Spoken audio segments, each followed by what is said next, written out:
പിതാവിനും പുത്രനും പരിശുദ്ധാത്മാവിനും സ്തുതി. ആദ്യം മുതൽ തൻ്റെ കരുണയും മനോഗണവും എന്നേക്കും ഉണ്ടായിരിക്കുമാറാകട്ടെ. ആമീൻ.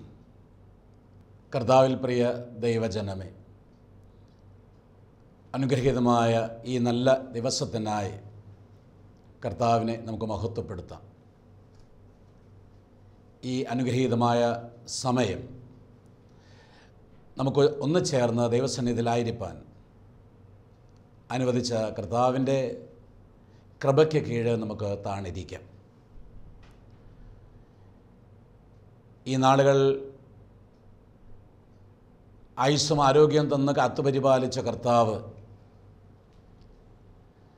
പലവിധമായ പ്രശ്നവഴികളിലൂടെ കടന്നു പോകേണ്ടി വന്നിട്ടും താങ്ങി എഴുന്നേൽപ്പിച്ച് നടത്തുന്ന കർത്താവ്, ആ കർത്താവിൻ്റെ സന്നിധിയിൽ നമുക്ക് നന്ദിയോടെ ചേർന്നിരിക്കാം. ഇന്നത്തെ ചിന്ത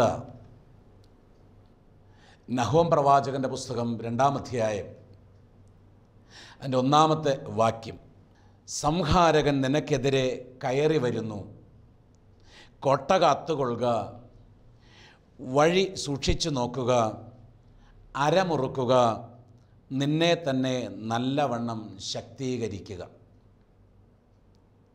വളരെ ശക്തമായൊരു തിരുവചനമാണത്. സംഹാരകൻ നിനക്കെതിരെ കയറി വരുന്നു. സംഹരിക്കുന്നവൻ, നശിപ്പിക്കുന്നവൻ നിനക്കെതിരെ കയറി വരാൻ ഒരുങ്ങുകയാണ്. പ്രിയമുള്ളവരെ, നാശമെന്ന് പറയുന്നത് തന്നെ മനുഷ്യന് ഇഷ്ടമല്ല. മറ്റൊരുവൻ്റെ നാശം ആഗ്രഹിക്കാനും പാടില്ല. പ്രകൃതിയുടേതായ ചില ഇടപെടലുകൾ ഈ നാളുകളിൽ വലിയ നാശത്തിനിടയാക്കി, വലിയ സംഹാരത്തിനിടയാക്കി നമുക്കറിയാം. ഇവിടെ പറയുന്നത് വ്യക്തിപരമായ ജീവിതത്തെ ചേർത്ത് വെച്ചിട്ടാണ്. ഓർക്കുക, സംഹാരകൻ നിനക്കെതിരെ കയറി വരികയാണ്. സംഹാരകൻ കടന്നു വരുന്നത് നമ്മൾ പുറപ്പാട് പുസ്തകത്തിൽ കാണുന്നുണ്ട്. മിസ്രയീം ദേശത്ത് 400-ലധികം വർഷക്കാലം കിടന്ന് കഷ്ടതയനുഭവിച്ച് ദുരിതമനുഭവിച്ച ആ ജനത്തെ വിട്ടയപ്പാൻ യഹോവയാം ദൈവം മോശെ മുഖാന്തരം ഫറവോനോട് ആവശ്യപ്പെട്ടു. പല പ്രാവശ്യം ആവശ്യപ്പെട്ടപ്പോഴും അനുസരിക്കാതെ, സമ്മതിക്കാതെ കടന്നുപോയ ഫറവോൻ്റെ മനസ്സിൻ്റെ ഉള്ളിൽ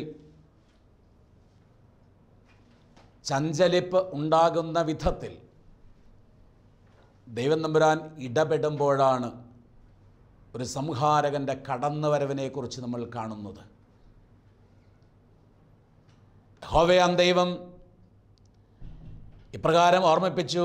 പുറപ്പാട് പുസ്തകം 12-ാം അധ്യായത്തിൻ്റെ 12-13 വാക്യങ്ങളിൽ ഇപ്രകാരം കർത്താവ് പറയുകയാണ്, താൻ ചെയ്തെടുക്കാൻ പോകുന്ന പ്രവൃത്തി എന്താണെന്ന്, താൻ ചെയ്തെടുക്കാൻ പോകുന്ന പ്രവൃത്തി എന്താണെന്ന് രേഖപ്പെടുത്തുകയാണ്. ഈ രാത്രിയിൽ ഞാൻ മിസ്രയീം ദേശത്തുകൂടി കടന്ന് മിസ്രയീം ദേശത്തുള്ള മനുഷ്യൻ്റെയും മൃഗത്തിൻ്റെയും കടിഞ്ഞൂലിനെയൊക്കെയും സംഹരിക്കും.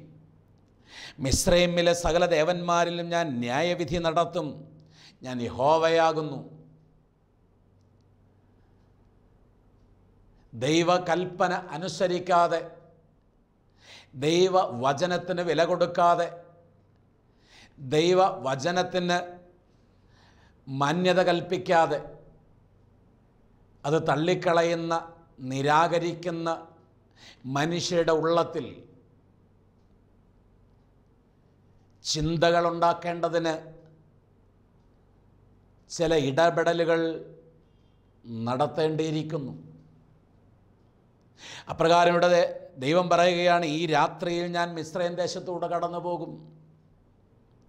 നിങ്ങൾ പാർക്കുന്ന വീടുകളിൽ മേൽ നിങ്ങളൊരടയാളം പതിക്കണം. ആ ഒരു രക്തമടയാളമായി മാറണം.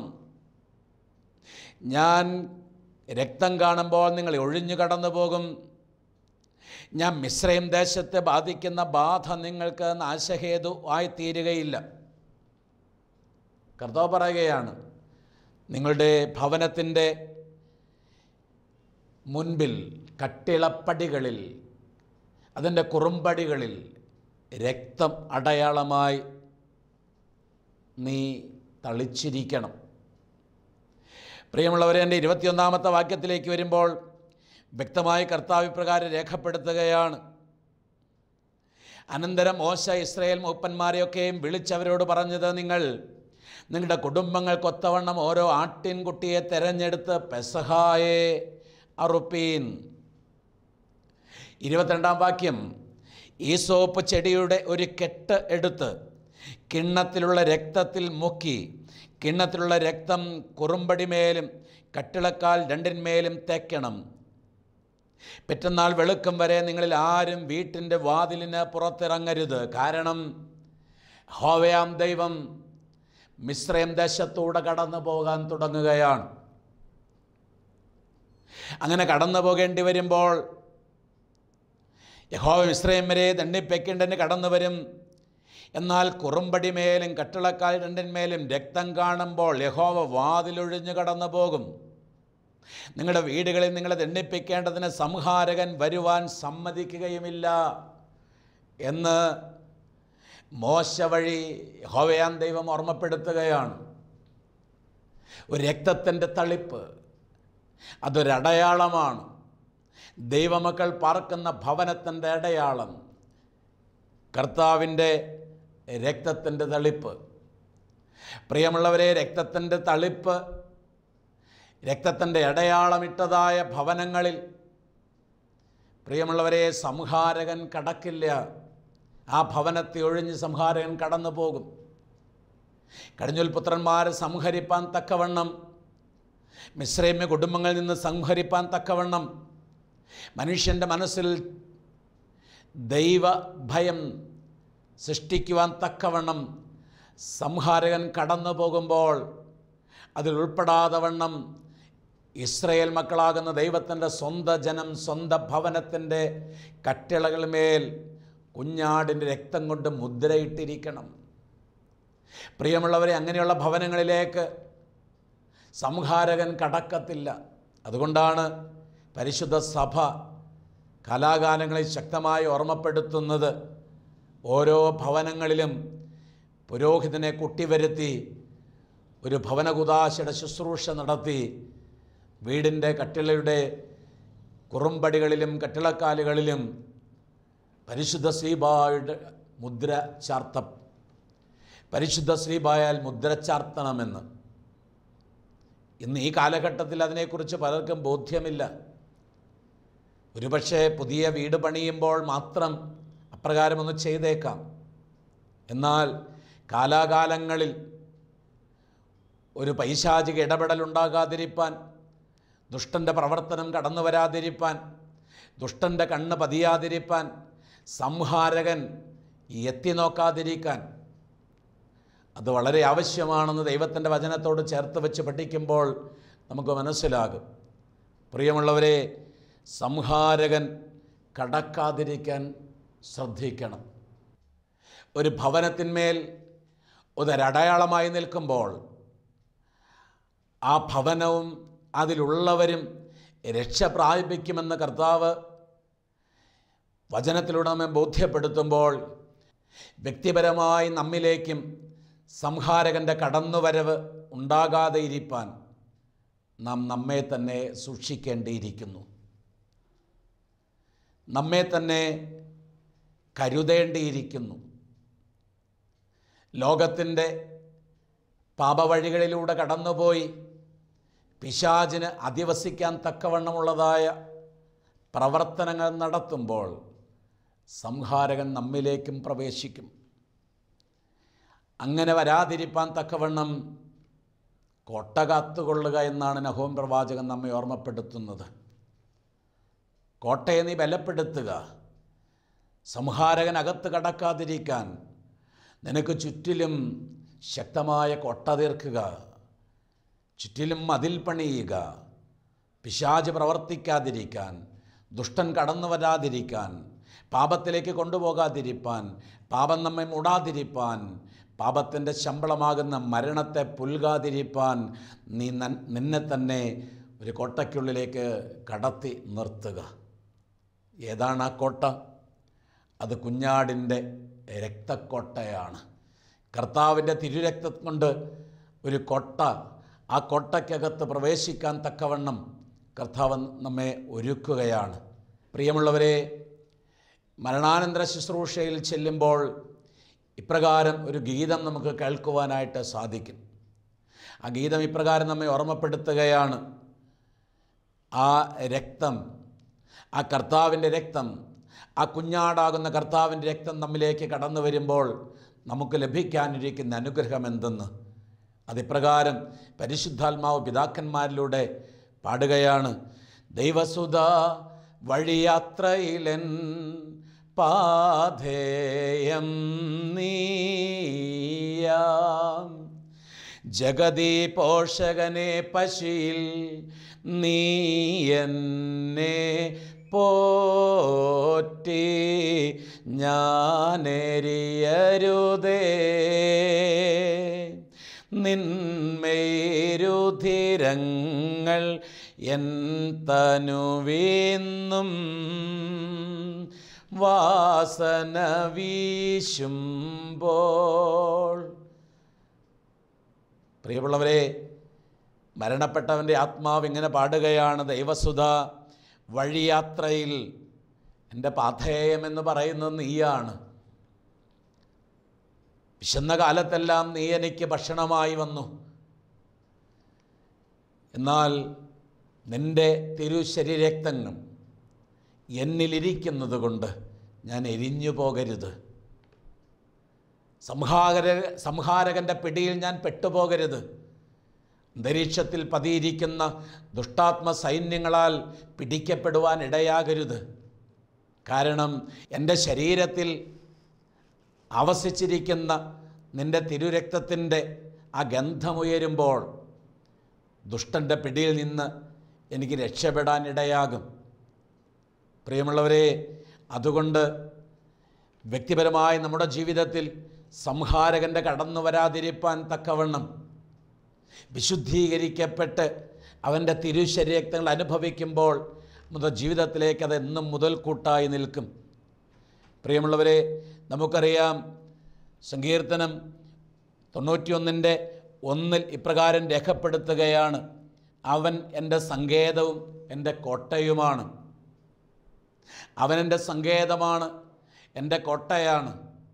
ഞാൻ തകർന്നു പോകാതിരിക്കേണ്ടതിലേക്ക് കർത്താവിലേക്ക് ചേർന്ന് നിൽക്കാൻ, സംഹാരകൻ്റെ പിടിയിൽപ്പെട്ട് അമർന്നുപോയി നഷ്ടപ്പെടാതിരിക്കുവാൻ, അവനാകുന്ന കോട്ടയ്ക്കുള്ളിലേക്ക് പ്രവേശിച്ച് നിൽക്കുവാൻ നമുക്ക് സാധിക്കണം. യഹോവേ, നീ എൻ്റെ സങ്കേതമാണ്, നീ എൻ്റെ ബലമാണ്, നീ എന്നെ കാത്തുകൊള്ളണേ, നീ എന്നെ സംരക്ഷിക്കണേ.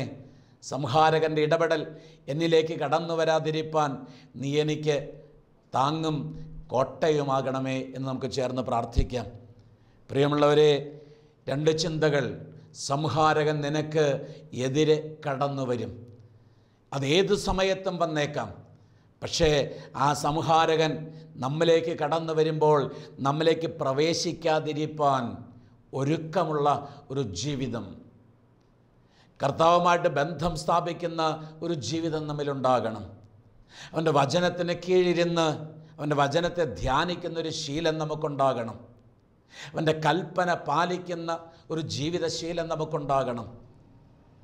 ദുഷ്ടൻ നമ്മിൽ ആധിപത്യം സ്ഥാപിക്കാൻ തക്കവണ്ണം ഉള്ളതായ ഏതെങ്കിലും പാപസാധ്യതകൾ നമ്മിലുണ്ടെങ്കിൽ അതിനെ ദൂരെ എറിയുന്നൊരു ശീലമുണ്ടാകണം. കർത്താവിൻ്റെ ക്രൂശിൻ്റെ ചുവട്ടിൽ ചേർന്നിരിക്കണം.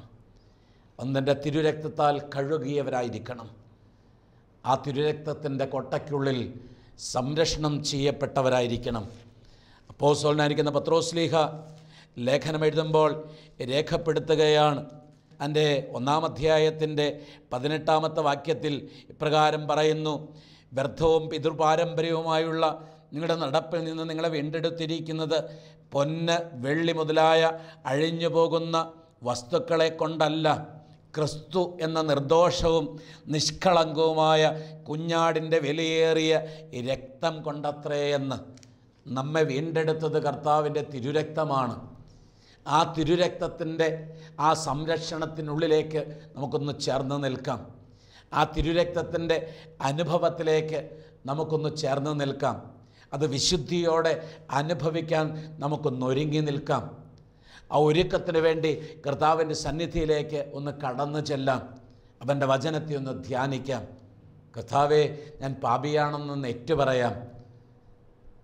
അനുതാപമുള്ള ഹൃദയത്തിലൂടെ കണ്ണുനീരിൻ്റെ അകമ്പടിയോടെ കർത്താവിൻ്റെ സന്നിധിയിൽ ഏറ്റുപറയുന്ന പാപം അവൻ ക്ഷമിച്ചു തരും.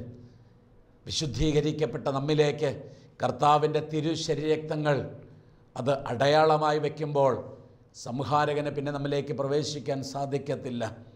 പ്രിയമുള്ളവരെ, മുന്നമേ ഞാൻ ഓർമ്മിപ്പിച്ചു, ഓരോ ഭവനവും പരിശുദ്ധ ശ്ലീബായുടെ അടയാളത്താൽ മുദ്ര ഇട്ട ഒരനുഭവമുണ്ടാകണം. കാലാകാലങ്ങളിൽ ഭവനകൂദാശയുടെ ശുശ്രൂഷയിലൂടെ അത് ചെയ്തെടുക്കുവാൻ ഓരോരുത്തരും ശ്രദ്ധ ഉള്ളവരാകണം. മാത്രമല്ല, വ്യക്തിപരമായ നമ്മുടെ ജീവിതത്തിൽ വിശുദ്ധീകരിക്കപ്പെട്ട അനുഭവത്തിലൂടെ കർത്താവിൻ്റെ തിരുശരീരക്തങ്ങളാകുന്ന വിശുദ്ധ കുർബാന അനുഭവിക്കുന്ന ഒരു ശീലവും നമുക്കുണ്ടാകണം. കാരണം സംഹാരകൻ നമ്മിലേക്ക് പ്രവേശിക്കാൻ പാടില്ല. സംഹാരൻ നശിപ്പിക്കുന്നവനാണ്.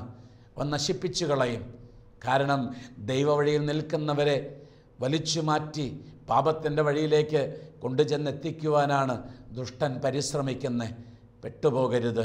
പ്രിയമുള്ളവരെ, വീണ്ടും നഹൂം പ്രവാചകൻ രേഖപ്പെടുത്തുകയാണ്, നിൻ്റെ വഴിയെ നീ സൂക്ഷിക്കണം. നീ നിൽക്കുന്ന വഴി ഏതെന്ന് മനസ്സിലാക്കി നീ ജീവിക്കാൻ പരിശ്രമിക്കണം. നിൻ്റെ വഴി നേരിൻ്റെ വഴിയാണോ? നിൻ്റെ വഴി നന്മയുടെ വഴിയാണോ? നിൻ്റെ വഴി കർത്താവിലേക്കുള്ള വഴിയാണോ? നിൻ്റെ വഴി ദൈവരാജ്യത്തിലേക്കുള്ള വഴിയാണോ എന്ന് എൻ്റെ പ്രിയമുള്ളവരെ ഒന്ന് ചിന്തിച്ചു നോക്കുക. സദൃശ്യവാക്യം 16:25 അത് ഇപ്രകാരം രേഖപ്പെടുത്തുകയാണ്, ചിലപ്പോൾ ഒരു വഴി മനുഷ്യന് ചൊവ്വായി തോന്നും. ചില മനുഷ്യർക്ക് തോന്നും, ഞാൻ പോയിക്കൊണ്ടിരിക്കുന്ന വഴി അത് നല്ല വഴിയാണ്, അത് നേരിൻ്റെ വഴിയാണെന്ന് എന്നൊക്കെ തോന്നും, അല്ലെങ്കിൽ ന്യായീകരിച്ചു പറയും. പക്ഷേ ഇപ്രകാരം രേഖപ്പെടുത്തുകയാണ്, അതിൻ്റെ അവസാനമോ അത് പാപവഴിയാണ്, അല്ലെങ്കിൽ മരണവഴിയാണ്. ലോകത്തിലെ മനുഷ്യൻ ന്യായീകരിച്ച് പറയുന്ന ചില വഴികൾ ചെന്നെത്തിച്ചെല്ലുന്നത് അല്ലെങ്കിൽ ചെന്നെത്തിച്ചേരുന്നത് മരണവഴിയിലാണ്, നാശവഴിയിലാണ്. പ്രിയമുള്ളവരെ, ആ വഴിയിൽ നിന്ന് മാറി നിൽക്കുവാൻ സാധിക്കണം. ലോകത്തിൻ്റെ കണ്ണിലൂടെ നമ്മൾ കാണുന്ന വഴിയെല്ലാം നല്ല വഴിയാണെന്ന് തോന്നും, അത് വിശാല വഴിയാണ്. പക്ഷേ ലോകത്തിന് മനസ്സിലാകില്ല ആ വിശാല വഴിയുടെ അവസാനം നാശമാണെന്ന്. എന്നാൽ നിത്യജീവനിലേക്ക് പോകുന്ന വഴി അത് ഇടുങ്ങിയതാണ്, ഞെരുക്കമുള്ളതാണെന്ന് വചനം നമ്മെ ഓർമ്മപ്പെടുത്തുകയാണ്. പിതാക്കന്മാർ അത് കണ്ട് മനസ്സിലാക്കി, ആ വചനത്തെ പഠിച്ചപ്പോൾ മനസ്സിലാക്കി. ജീവവഴി മൃതിഭാന്താവെന്ന് ഇരുവഴികൾ സഹതേർ കണ്ടു. ജീവവഴിയുടെയും മരണത്തിൻ്റെ വഴിയുമെന്ന് പിതാക്കന്മാർ കണ്ടു. ആ പിതാക്കന്മാർ എന്ത് ചെയ്തുവോ അത് ആ ജീവൻ്റെ വഴിയെ സ്വീകരിപ്പാൻ തക്കവണ്ണം മരണവഴിയെ ഉപേക്ഷിച്ചു. മരണവഴിയെ ഉപേക്ഷിച്ചിട്ട് ജീവൻ്റെ വഴിയിലേക്ക് കടന്നെത്തിച്ചെല്ലുവാൻ ആഗ്രഹത്തോടെ മുന്നേറി. അങ്ങനെ പിതാക്കന്മാർ കർത്താവിൻ്റെ വഴിയിലേക്ക് കടന്നു ചെന്നു, ജീവവഴിയിലേക്ക് ചെന്നു, രക്ഷയുടെ വഴിയിലേക്ക് കടന്നു ചെന്നു. ഏതാണ് രക്ഷയുടെ വഴി? കർത്താവ് യേശുക്രിസ്തു ലോകത്തോട് വിളിച്ചു പറഞ്ഞു, ഞാൻ ലോകത്തിൻ്റെ വഴിയാണ്, ഞാൻ തന്നെ വഴിയും സത്യവും ജീവനുമാണ്. ഞാനാണ് വഴി, എന്നിലൂടെയല്ലാതെ ആരും പിതാവിൻ്റെ സന്നിധിയിൽ ചെല്ലുന്നില്ലെന്ന് കർത്താവ് ലോകത്തോട് വിളിച്ചു പറയുമ്പോൾ അവനാകുന്ന വഴിയിലേക്ക്, യേശുവാകുന്ന വഴിയിലേക്ക് കടന്നു നിൽക്കുവാൻ നമുക്ക് സാധിക്കട്ടെ. യേശുവാകുന്ന വഴിയിലേക്ക് കടന്നു നിൽക്കുമ്പോൾ ലോകപരമായ പല പ്രതിബന്ധങ്ങളുണ്ടാകും, ചില തടസ്സങ്ങളുണ്ടാകും, ചില ബുദ്ധിമുട്ടുകളുണ്ടാകും. പക്ഷേ ഓർത്തുകൊള്ളുക, ആ ബുദ്ധിമുട്ട് സഹിക്കുന്നത്, ആ തടസ്സങ്ങളെ നീക്കിക്കളയുന്നത് അനുഗ്രഹത്തിൻ്റെ വഴിയിലേക്ക് ചേർന്ന് നിൽക്കുവാൻ കർത്താവ് എനിക്ക് തരുന്ന അനുഗ്രഹകാലമാണെന്ന് ചിന്തിച്ചുകൊള്ളുക. കർത്താവാകുന്ന വഴിയിലേക്ക് ചേർന്ന് നിൽക്കാൻ, ജീവിതത്തിൽ ആനന്ദമനുഭവിപ്പാൻ, നിത്യസന്തോഷമനുഭവിപ്പാൻ, നിത്യരക്ഷയുടെ തലത്തിലേക്ക് കടന്നു ചെല്ലുവാൻ കർത്താവ് നമ്മെ സഹായിക്കും. അതുകൊണ്ട് പ്രിയമുള്ളവരെ, നഹൂം പ്രവാചകൻ ഓർമ്മപ്പെടുത്തുന്നു, സംഹാരകൻ നിനക്കെതിരെ കടന്നു വരും. അതിനു മുമ്പ് നിൻ്റെ കോട്ട കാക്കണം, നിൻ്റെ വഴിയെ സൂക്ഷിക്കണം. കോട്ട കാക്കണം, വഴിയെ സൂക്ഷിക്കണം, അത് മറക്കാൻ പാടില്ല. വീണ്ടും പറയുന്നു, അരമുറുക്കുക, സന്നദ്ധതയുടെ അരമുറുക്കുക. ജീവൻ്റെ വഴിയിൽ പ്രവേശിച്ചാൽ അതൊരു യുദ്ധത്തിലേക്കാണ്. പിശാചിനോട് അടരാടി ജീവിതത്തിൽ വിജയം വരിക്കുവാൻ തക്കവണ്ണം, കർത്താവിൻ്റെ വേല ചെയ്യുവാൻ തക്കവണ്ണം അരമുറുക്കി, അരയും തലയും മുറുക്കി എന്ന വിധത്തിൽ ഒരുങ്ങുക. കർത്തൃരാജ്യത്തിൽ പ്രവേശിപ്പാൻ തക്കവണ്ണം, പിശാചിനോട് അടരാടാൻ തക്കവണ്ണം, സംഹാരകനോട് അടരാടുവാൻ തക്കവണ്ണം പ്രിയമുള്ളവരെ ഒരുങ്ങുവാൻ നമുക്ക് സാധിക്കണം. ജീവൻ്റെ വഴിയിൽ പ്രവേശിച്ചാൽ അതൊരു പോർക്കളമാണെന്ന് തിരിച്ചറിഞ്ഞുകൊള്ളുക. ലോകത്തിൻ്റെ വഴിയിൽ നിൽക്കുമ്പോൾ നമ്മെ തകർക്കുവാൻ തക്കവണ്ണം പിശാച് നമ്മളെ വട്ടം പിടിക്കാൻ വരത്തില്ല. കാരണം പിശാചിനറിയാം അവൻ നിൽക്കുന്നത് തന്നെ ലോകത്തിൻ്റെ വഴിയിലാണ്, നാശത്തിൻ്റെ വഴിയിലാണെന്ന്. പക്ഷേ ദൈവ വഴിയിലേക്ക് കടന്നു നിൽക്കുവാൻ ഒരുവൻ ആഗ്രഹിക്കുമ്പോൾ അവൻ എങ്ങനെയെങ്കിലും അവിടെ നിന്ന് പിടിച്ചു മാറ്റി, വലിച്ചു മാറ്റി ലോകത്തിൻ്റെ വഴിയിലേക്ക് എത്തിക്കുവാൻ പിശാച് പരിശ്രമിക്കും. എന്നാൽ പിടികൊടുക്കാതിരിക്കണം. അതിന് കർത്താവിൻ്റെ വചനത്തെ ചേർത്ത് പിടിച്ച് ബലം പ്രാപിക്കാൻ നമുക്ക് സാധിക്കണം. അവൻ്റെ ആരാധനയോട് ചേർന്ന് നിന്ന് ബലപ്പെടുവാൻ നമുക്ക് സാധിക്കണം. വിശുദ്ധ കുർബാനയുടെ അനുഭവത്തിലൂടെ ബലപ്പെടുവാൻ നമുക്ക് സാധിക്കണം. പ്രിയമുള്ളവരെ, എഫേസ് ലേഖനത്തിൽ പറയുന്ന 6-ാം അധ്യായത്തിൻ്റെ 13-14 വാക്യങ്ങളിലൂടെ നമ്മെ ഓർമ്മപ്പെടുത്തുന്ന ദൈവത്തിൻ്റെ സർവായുധ വർഗം ധരിക്കുവാൻ നമുക്ക് സാധിക്കണം. സർവ്വ ആയുധങ്ങളും ധരിച്ച് കർത്താവിൽ ബലം പ്രാപിപ്പാൻ നമുക്ക് സാധിക്കണം. അത്ര തന്നെ ശക്തിയുള്ളവരായി തീരുവാൻ നമുക്ക് കഴിയുമ്പോഴാണ് പിശാച് നമ്മെ വിട്ടു പോകത്തുള്ളൂ, പൈശാചികൻ നമ്മെ കടന്നു പോകത്തുള്ളൂ, സംഹാരകൻ നമ്മെ വിട്ടു പോകത്തുള്ളൂ. അതല്ലെങ്കിൽ സംഹാരൻ്റെ പിടിയിൽ അമർന്നു പോകും. ആകാതിരിപ്പാൻ നമുക്ക് ശ്രദ്ധിക്കാം. നഹൂം പ്രവാചകൻ നമ്മെ ഓർമ്മപ്പെടുത്തുന്നത്, സംഹാരകൻ നിനക്കെതിരെ ഏതു സമയം കടന്നു വരാം. നിൻ്റെ കോട്ട കാത്തുകൊള്ളുക, നിൻ്റെ വഴിയെ സൂക്ഷിക്കുക, അരമുറുക്കുക, നീ നിന്നെ തന്നെ ശക്തീകരിക്കുക. നീ ശക്തീകരിക്കപ്പെടേണ്ടത് കർത്താവിലാകണം. കർത്താവിൽ നിന്ന് ബലം പ്രാപിക്കുന്ന, കർത്താവിൽ നിന്ന് ശക്തി പ്രാപിക്കുന്നൊരു ശീലം നമ്മുടെ ജീവിതത്തിൽ ഉണ്ടാകട്ടെ. അതിന് കർത്താവ് നമ്മെ അനുഗ്രഹിക്കട്ടെ. കർത്താവ് നമുക്ക് ബലം നൽകട്ടെ. നമുക്ക് പ്രാർത്ഥിക്കാം. ഒരു വാക്ക് നമുക്ക് ദൈവസന്നിധിയിൽ ചേർന്ന് പ്രാർത്ഥിക്കാം. നിത്യനും പരിശുദ്ധനും വാക്കുമാറാത്തവനും സ്നേഹനിധിയുമായ സ്വർഗസ്ഥ പിതാവേ, ഈ നല്ല ദിവസത്തിനായി, നല്ല സമയത്തിനായി അടിയങ്ങൾ അങ്ങയെ സ്തുതിക്കുന്നു. കർത്താവേ, നിൻ്റെ വചനത്തിലൂടെ ഞങ്ങൾ കേട്ടു, സംഹാരകൻ നിനക്കെതിരെ കയറി വരുന്നു. കോട്ട കാത്തുകൊള്ളുക, വഴിയെ സൂക്ഷിക്കുക, അരമുറുക്കുക, നിന്നെ തന്നെ ശക്തീകരിക്കുക എന്ന്. കർത്താവെ, കഴിഞ്ഞകാല ജീവിതത്തിൽ അറിഞ്ഞോ അറിയാതെയോ ഞങ്ങൾക്ക് വന്നു പോയതായ പാപവഴികൾ, പാപസാധ്യതകൾ ദൈവമേ അവിടുന്ന് കരുണയോടെ ശുദ്ധീകരിച്ച് കർത്താവെ പാപക്ഷമ നൽകി ഞങ്ങളെ അനുഗ്രഹിക്കണമെന്ന് പ്രാർത്ഥിക്കുകയാണ്. നിൻ്റെ രാജ്യത്തേക്ക് പ്രവേശിപ്പാൻ തക്കവണ്ണം, സംഹാരകൻ എൻ്റെ ജീവിതത്തിൽ കടന്നു വരാതെ വണ്ണം എന്നെ കാത്തുകൊള്ളുവാൻ കർത്താവെ നീയാകുന്ന കോട്ടയിലേക്ക് പ്രവേശിപ്പാൻ ഞങ്ങളെ അനുവദിക്കണമേ. അവിടെ നിന്നൊഴുക്കിയ തിരുരക്തത്തിൻ്റെ കോട്ടയ്ക്കുള്ളിൽ പ്രവേശിപ്പാൻ ഞങ്ങളെ അനുഗ്രഹിക്കണമേ. അവിടുന്ന് ഞങ്ങൾക്ക് വേണ്ടി വിഭാഗിച്ചു തന്നതായ നിൻ്റെ തിരുശരീരത്തിൽ അനുഭവിപ്പാൻ തക്കവണ്ണം ഞങ്ങളെ ഒരുക്കണമേ. നീയാകുന്ന വഴിയിലേക്ക് ചേർന്ന് നിൽക്കുവാൻ, നിന്നിലൂടെ ദൈവരാജ്യത്തിൻ്റെ അനുഭവത്തിലേക്ക് പ്രവേശിപ്പാൻ ഞങ്ങളെ ഒരുക്കണമേ. ഞങ്ങളെ തന്നെ ശക്തീകരിക്കണമെന്ന് പ്രാർത്ഥിക്കുന്നു. കരുണ ചെയ്യണമേ. ഞങ്ങളെ തന്നെ ശക്തീകരിക്കുമാറാകണമെന്ന് പ്രാർത്ഥിക്കുന്നു. നിൻ്റെ കൃപ കൊണ്ട് നിറയ്ക്കണമേ. വാഴ്വുകളാൽ അനുഗ്രഹിക്കണമേ. അൻപുള്ള യേശുവിൻ്റെ നാമത്തിൽ നിങ്ങൾ ചോദിക്കുന്നു. സ്വർഗ്ഗപിതാവേ കേട്ട് ഉത്തരമല്ലുമാറാകണമേ. ആമീൻ.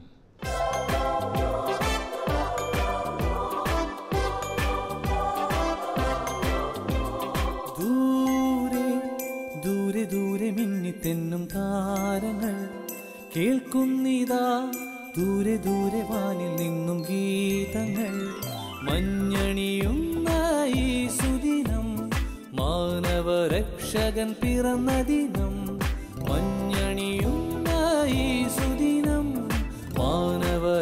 രക്ഷകൻ പിറന്ന ദിനം ഒന്നായി ഒന്നായി ചേർന്നിടാം, ആമോദത്തോടൊന്നായി പാടിടാം. ഒന്നായി ഒന്നായി ചേർന്നിടാം, ആമോദത്തോടൊന്നായി